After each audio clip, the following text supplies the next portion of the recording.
what are all of the unborn of the future? And that would be the unborn of everything, not just humans, creatures and plants, everything. What are all of the unborn of the future asking of you so that they might come into existence? About the 1st of November is when we start putting the garden to bed. We pull up the plants and till the soil and add any kind of amendments we think are necessary, like rock dust, phosphorus, lime, things like that. We also add lots and lots of compost, fresh organic compost. We get our good 2-year-old horse manure from a local horse farm, so we support the local economy that way. And of course we have the ducks and the chickens, which also provide good manure. I love working in the soil. That's what I like to do most of all, is prepare the beds, putting the cornfield to bed for the winter.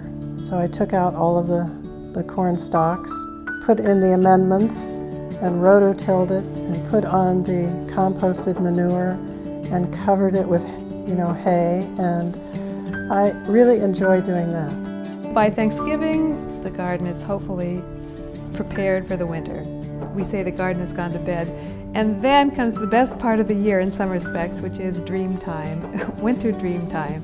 So that's like from Thanksgiving to middle of February when we have to start planting again. In the garden, it's good to let things lie fallow for a season.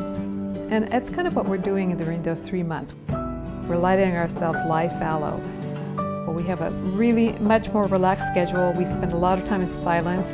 We do a lot of sharing, dreams and visions. And we celebrate Christmas, the winter solstice, Epiphany. We're more open during those 3 months, somehow.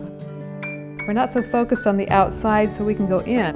It's a really great time of the year. Early on, I read a book by Joel Salatin called You Can Farm.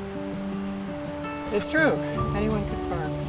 Whether they have just a container on a balcony in the city or a big garden like we have. Once you spend more and more time in the garden with your hands in the soil, you begin to intuit what the soil wants and the plants want.